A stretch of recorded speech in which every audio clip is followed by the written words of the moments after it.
An impossible pie from 1969. Some things are naturally impossible, like perpetual motion or happy AT&T customers. But apparently this pie makes itself. First you get your blender.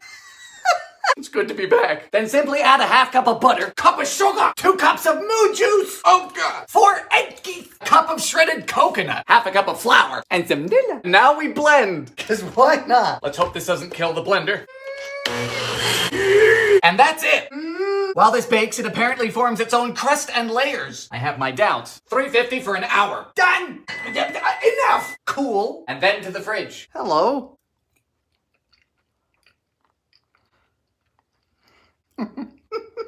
Impossible! It did it. Formed its own pie.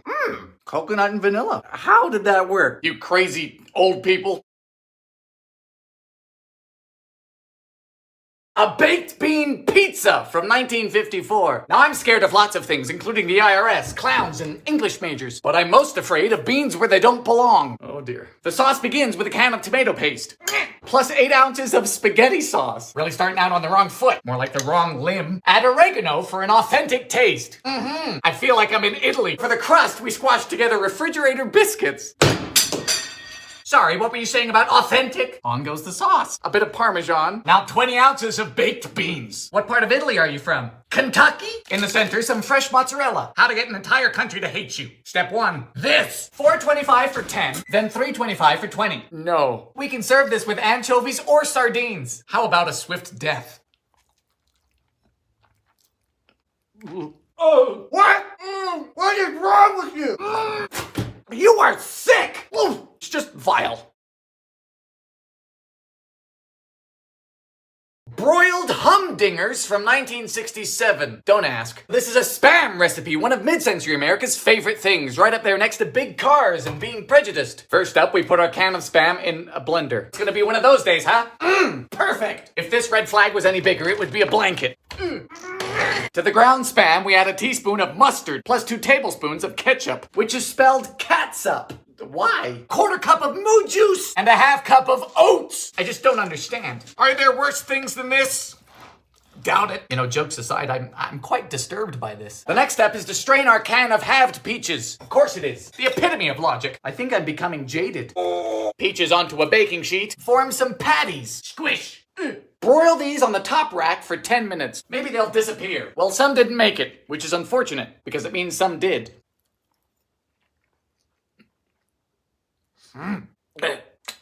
Well, that was utterly horrendous. Thank you. Peanut butter bread from the Great Depression. Now, the Depression was rough, and while some people like it that way, the world of baking didn't. Butter, sugar, and eggs were scarce, but there was shelf-stable peanut butter. Start with 2 cups of flour, a pinch of salt, only 1/4 cup of sugar, and 4 teaspoons of baking powder. Is that a typo? We want the bread to rise, not generate thrust. On this episode of Bread Goes to Space, mix. In goes 1 1/3 cup of moo juice. That's milk. Now the half cup of peanut butter. You know, Peter Pan came out in 1928. Brave king. I waited until 2019. Get him. Fold. I don't know about this. There's not much to it. Meow. Bake at 325 for about 1 hour and 10 minutes. Well, it smells divine. That's a good crumb.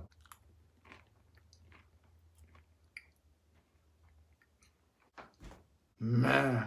This is stellar. It's perfectly peanut buttery and sweet. So good with so little. This is why I bake.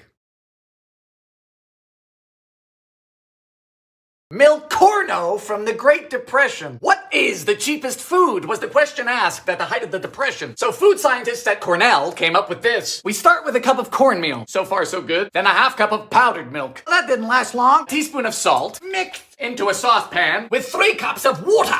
Chunky. Bring to a prolonged boil. Just how prolonged is this boil? It's done. Now, if this were to be your dinner, you'd add some tomato sauce and some pepper. For dessert, a touch of molasses. And simmer them!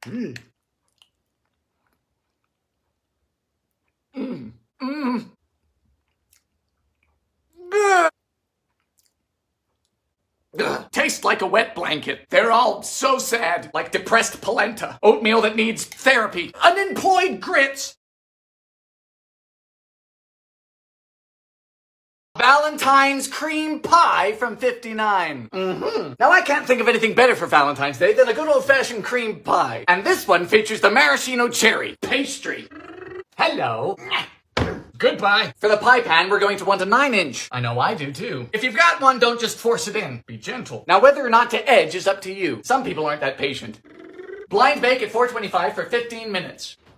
This finished a bit early. Happens to the best of us. Into a saucepan goes a cup of sugar, quarter cup cornstarch, 2 eggs, 2 cups of moo juice, quarter cup of cherry juice. Hopefully it'll be pink. Bring this to a boil and stir constantly. Fire! If your hand gets tired, just keep going. I'm single, so I'm used to it. Once it's thickened, we remove from heat and add in a half cup of chopped cherries. In you go! To the fridge. Next, a cup of cream whipped. Some people are into that. Now we get to top. That's always fun.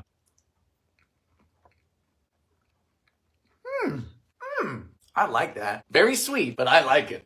A Hoover stew from the Great Depression. Now it stands to reason that this dish was named after the 31st President of the United States, a vacuum. This was the economical way to feed your family during a time where people were pinching pennies until Lincoln wept. Water! Salt! Fire! In goes a pound of macaroni. Now we slice a pound of hot dogs as thin as coins. Ah yes, brings back memories. Time to drain the pasta. Into a large pot goes 2 pounds of stewed tomatoes, pound of canned corn and the juice. Add in the hot dogs and simmer for 10 minutes. Dylan, you say, did people not have spices in the Great Depression? No, they didn't. Refer to depression. This is so much food. Yep. Is it bland? Yes. Is it bad? No. Especially when you consider that all of this cost me $6. Impressive.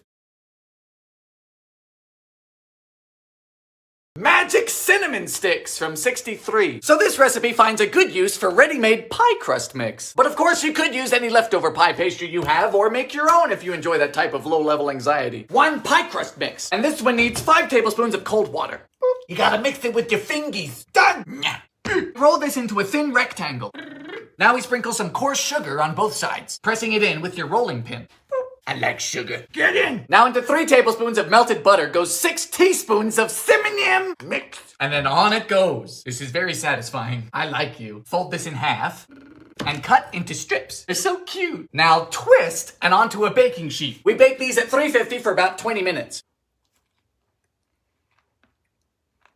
Oh, yeah. Oh, like a cookie. Hold on. I'm going to eat all of these. A poor man's pie from 1949. Now this has to be the simplest pie recipe I've seen during my time on this earth.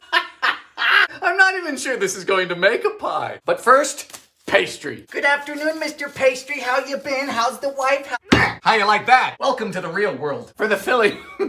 For the filling, we have a pint of cream, cup of sugar, 3 tablespoons of flour, and that's it. If this is a pie filling, then I'm Captain America. And then in it goes. We do get to sprinkle nutmeg on top. How extravagant. In this goes at 425 until it sets like a custard. I have no idea. It looks upset.